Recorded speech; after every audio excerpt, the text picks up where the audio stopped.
Hey guys, it's Claire. If you've seen my other video, thanks for coming back here to watch my other one. And if you're new here, I am a first-time mum and I have a baby girl. In my other video, I talk about her birth story and all the things that I'd hoped for her delivery, and then the events that led to me having to have an emergency C-section. And in this video, I'm going to talk a little bit more in detail about the C-section, like what happens, my tips and things that I wish I'd known beforehand, and I'll also talk about recovery and my pros and cons for having a C-section.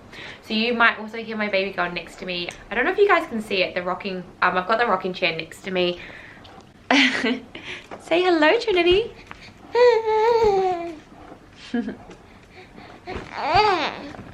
Yeah, mummy's doing video.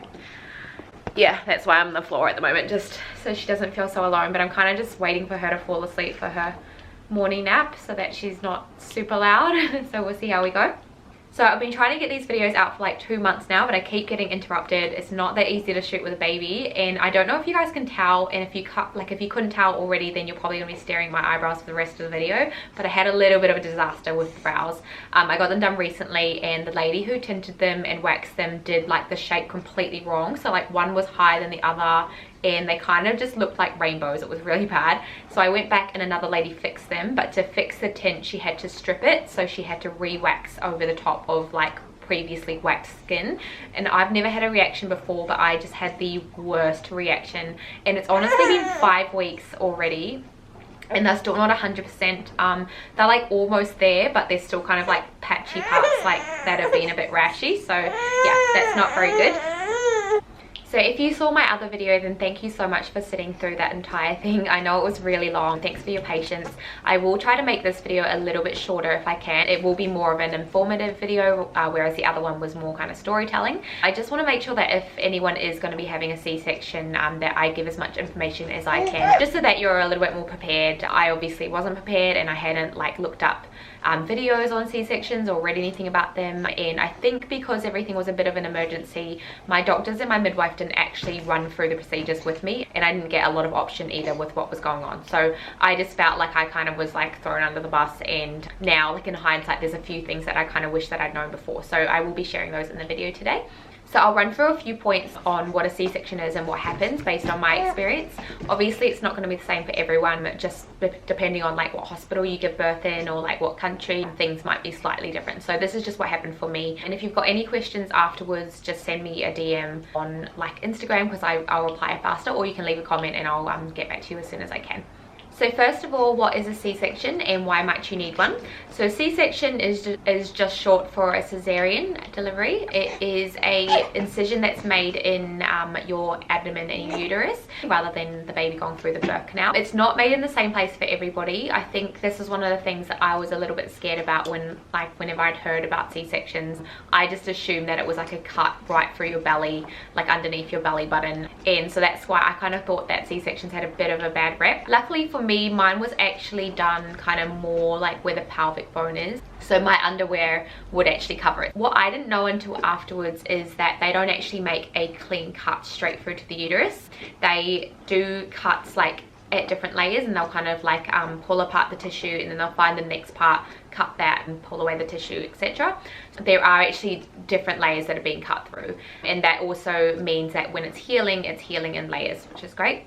Some of the reasons that you might need to have a C-section could be if you have a chronic illness or disease, or you've had some sort of complication that might put a lot of stress on you or your baby if you had to give birth like vaginally.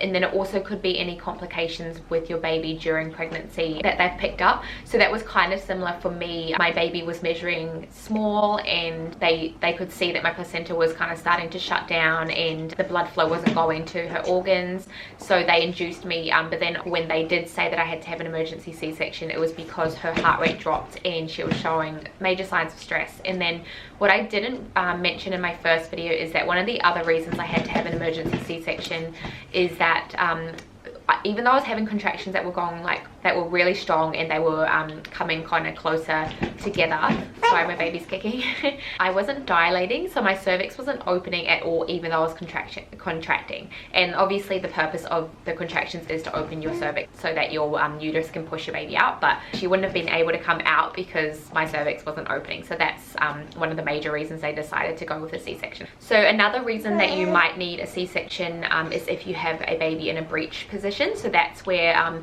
you know, when babies are supposed to be upside down and they come, like their head comes out first. So breech position, if you don't know, is when the baby's feet are like near the cervix instead, so they can't really have the baby, like they can't really pull the legs out first because the head will probably get stuck.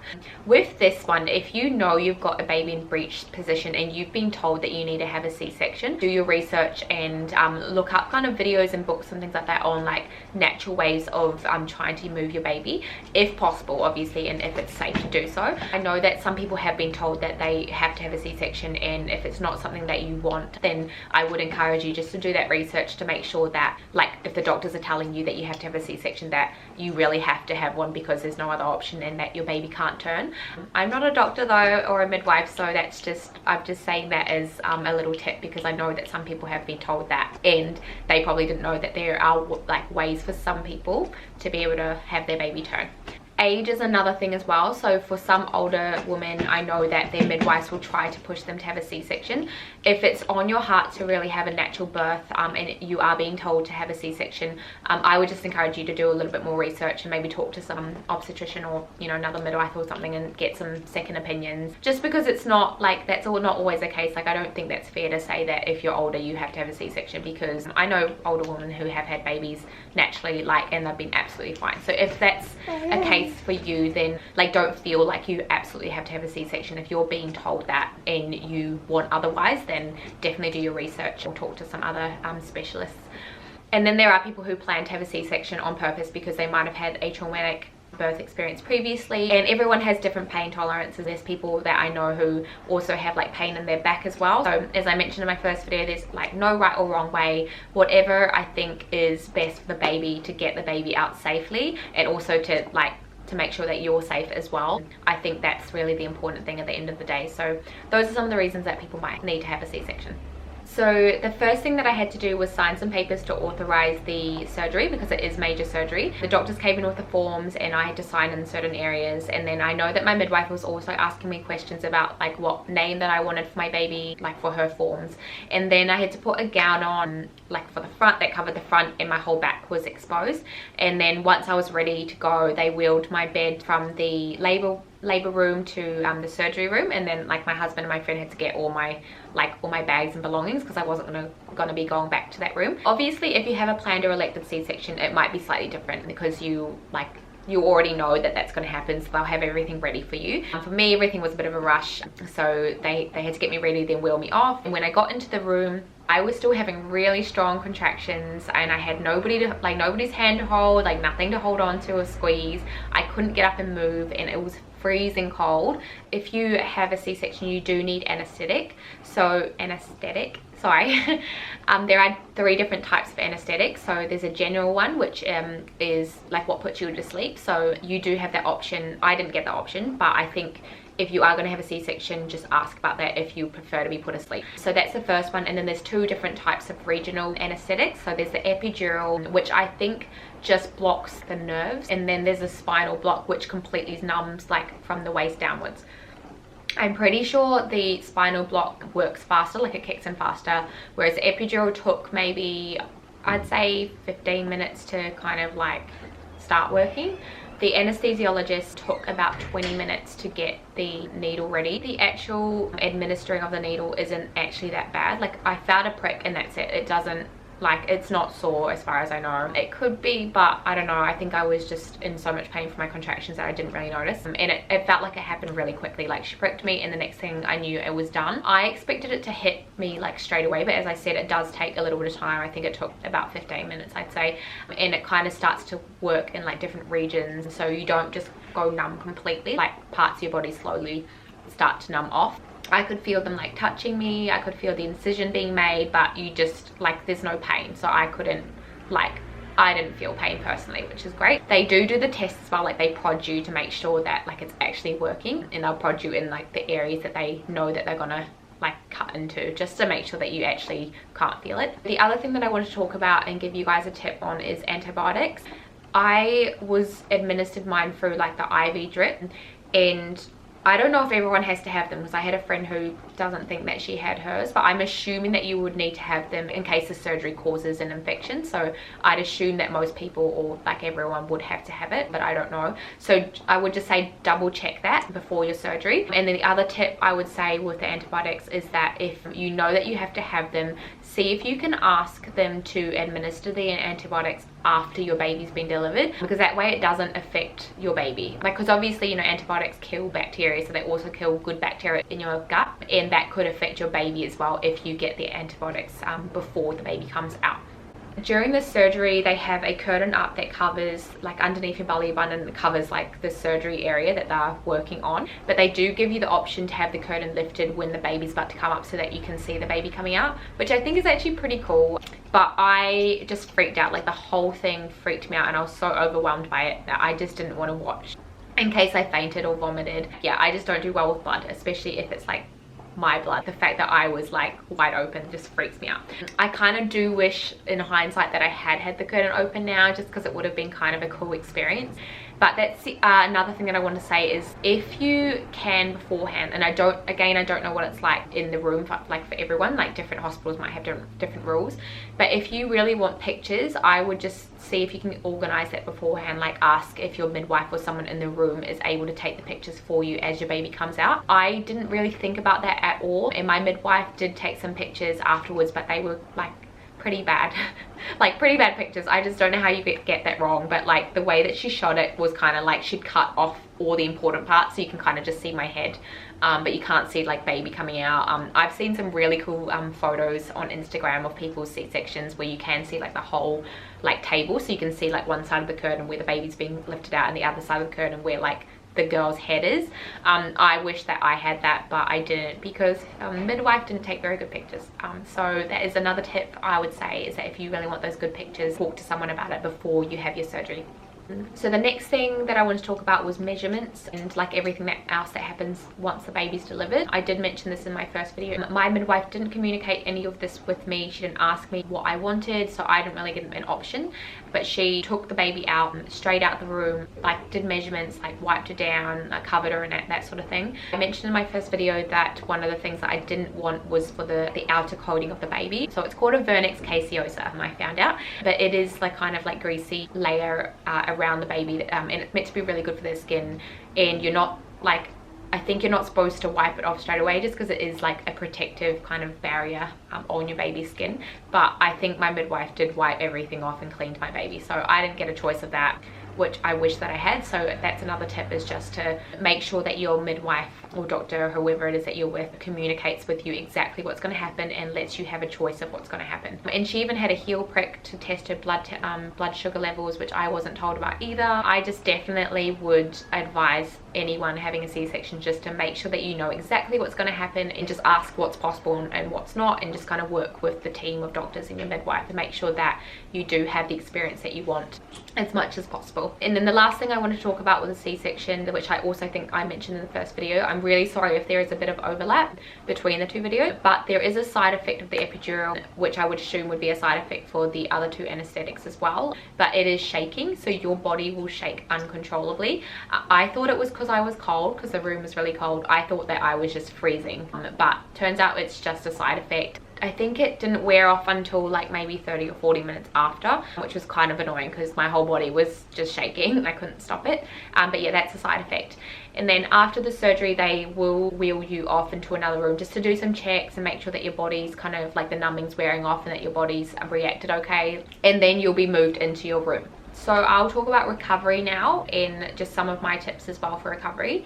You will need to stay in the hospital. I don't know how many nights, like it would be different for everyone, I guess. For me, I stayed for 3 nights, and I think the hospital that I gave birth in 3 nights was kind of like the average that they'd keep people in there for. And I don't think they'd really keep people longer than the 3 nights unless there was something like if they had to monitor the baby or there was some sort of other condition that they were concerned with for mum.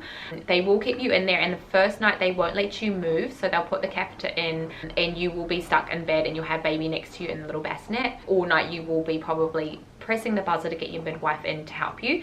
Don't feel bad about pressing that button. Like, the midwives understand that you need the help, and especially with a newborn who's likely going to be crying quite a bit the first night. Don't feel bad at all if you need assistance for anything. That's what the nurses are there for.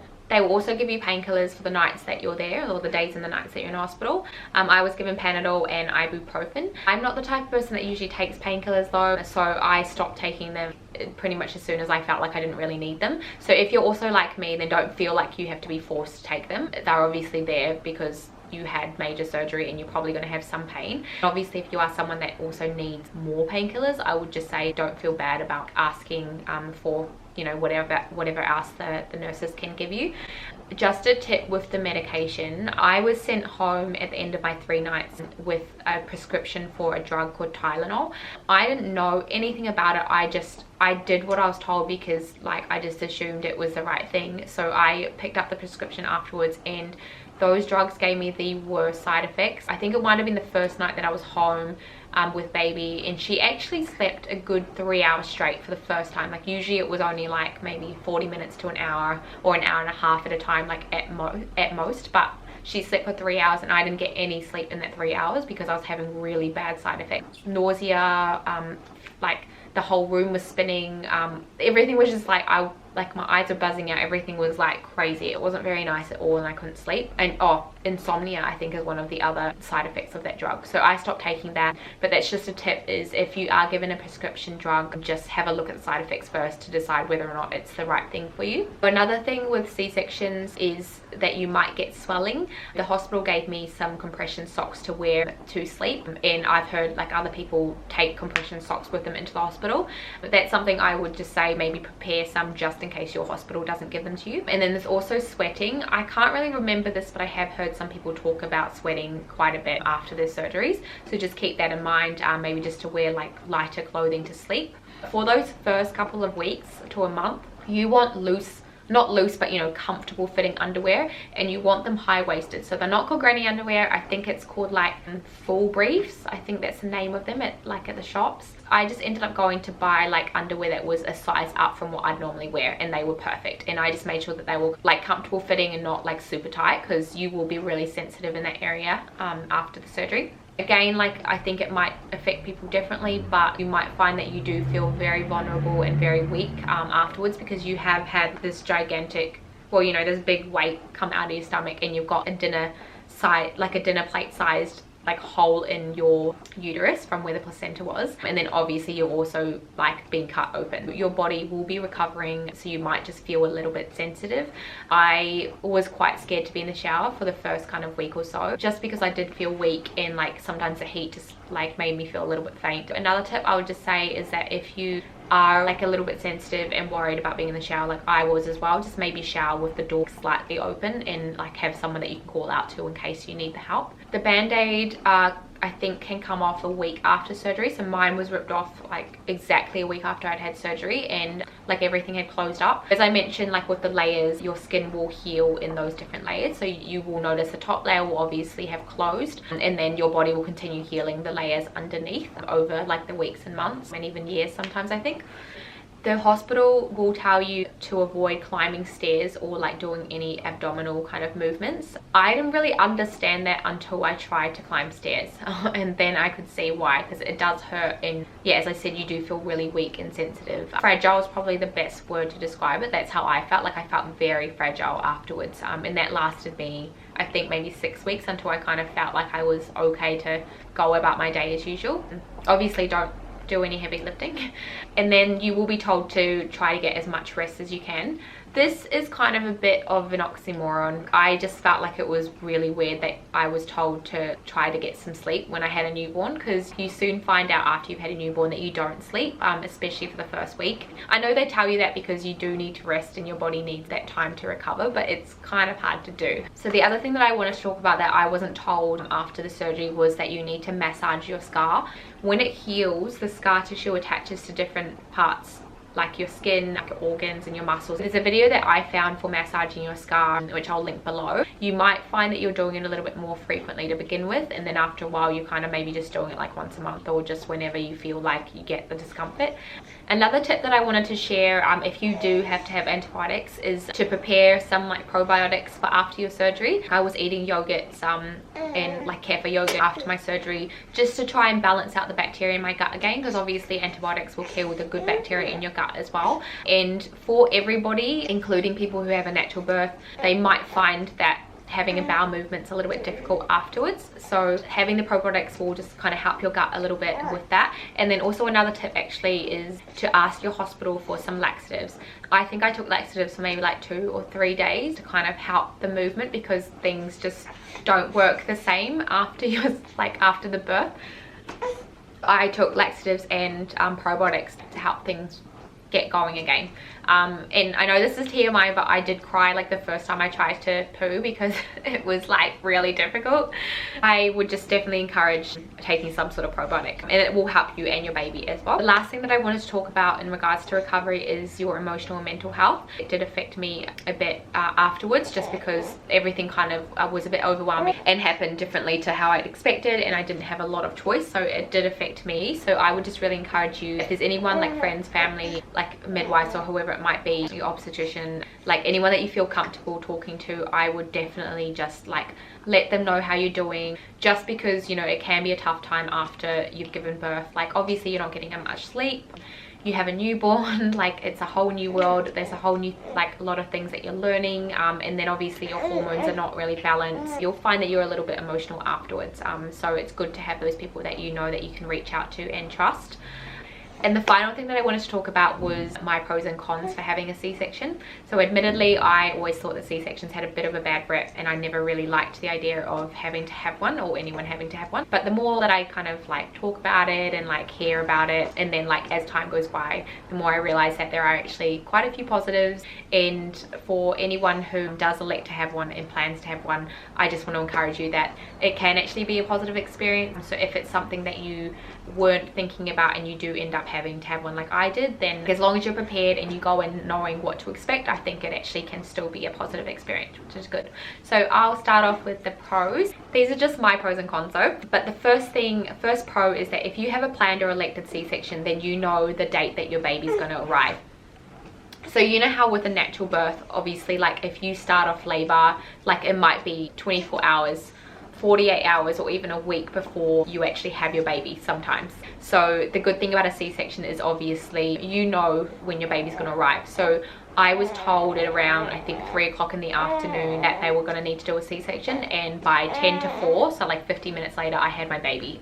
I do remember when they told me I had to have a C-section that I was kind of happy that I knew that it was going to be that day, because the date was the 22nd of the 2nd, and it's cool. Like I always like cool number kind of configuration, so I was happy with that. And the number 2 pro is, I guess, similar to the first pro, is that you get to meet your baby sooner. So exactly the same as the first point that I made. With a natural birth, you might start your labor, I don't know, early in the morning, and then you might not have your baby until like the end of the night or the next day. So you do have to go through quite a lot before you can meet your baby. For me, as I mentioned, it took 50 minutes and then I met her straight away. And that was one thing that I was really looking forward to. After not so nice events, that was just like a nice way to kind of finish things off, getting to meet her. So the next pro is that you don't have to worry about any tearing down there. So that was one thing that I was a little bit concerned about when I was still pregnant, preparing for birth. And also sometimes the whole recovery might be a little bit easier as well, like especially if you did have complications with a natural birth, or like any sort of tearing or any other issues, you will, like that will take longer to recover, whereas with a C-section, it's just your uterus and your scar healing. So now the cons. So the first obvious con, well, for me, not everybody, again, everyone has their own preferences, so it might not even be a con for anyone who didn't want a natural birth. But if you do want a natural birth, then obviously the con for having a C-section is that you don't get to experience that. So you don't get to experience the whole natural process of labor and then pushing out a baby and having the baby put on your chest afterwards. So those are all the things that you miss out on. If that's not something that you want, then not even a con at all, which is great. Next con, obviously you have a scar. So you're going to have a scar where your baby was delivered out for I don't know how long. I know some people do kind of start to like use oils and derma creams and that sort of thing to kind of start fading the scar after it's healed. So I guess I haven't tried it personally, but I guess if that works for you, then that's fine. Obviously that is a con because you're going to have a scar there. So the next con, this is going to be a bit confusing because I kind of just said the opposite. It was a pro, but C-section deliveries do tend to take longer to recover than like having a natural birth. But that is if the natural birth goes well and there's no serious complications or anything like that. In general, you would recover faster with a natural birth. So yeah, sorry that's confusing because I just said the opposite. Like I just said C-sections recover faster, but I think that's just if you have complications with a natural birth. So another con is that if you have a C-section, you might find that your baby's a little bit more mucusy. So I noticed this, my baby coughed up mucus in the first night and nobody told me, like nobody warned me of it, so it freaked me out. But apparently babies do build up mucus when they're inside you, and babies that come through the birth canal, a lot of that gets squeezed out as they're coming out. So with a C-section baby, obviously they don't have the chance to kind of expel any of that, so they do have a bit more of a mucus build-up when they're born. So that's just something to keep in mind. It didn't last long for my baby. I think she only had it the first night, which is good, but I've heard like other babies through C-section have had mucus for like a little while after birth. So the final con that I wanted to talk about is that babies born naturally have kind of a better range of good bacteria in their gut compared to babies who were born through C-section. They have done studies that have found that I think babies that come through C-section have bacteria that's kind of more commonly found in hospitals. I personally think that that's to do with the antibiotics, so that's why I mentioned earlier that I wish that I had had antibiotics after the delivery of my baby so that it doesn't affect her gut. I mean, I don't know for sure though, that's just my speculation, and another study touched on that as well, so that's just my thinking. And I guess if you do take probiotics and that sort of thing, your baby can get them through breastfeeding anyway. Later on that it balances out, but it is a con to begin with. So that's my pros and cons for having a C-section. I think after like talking through those points, I realized that it's not actually as bad as I had always thought. If you have a planned or elected C-section and you've got any questions at all, then feel free to ask below in the comments, or as I said earlier, like DM me. And if you have been through like a similar experience and you want to share your story, I'd love to hear them, so leave your comments below as well.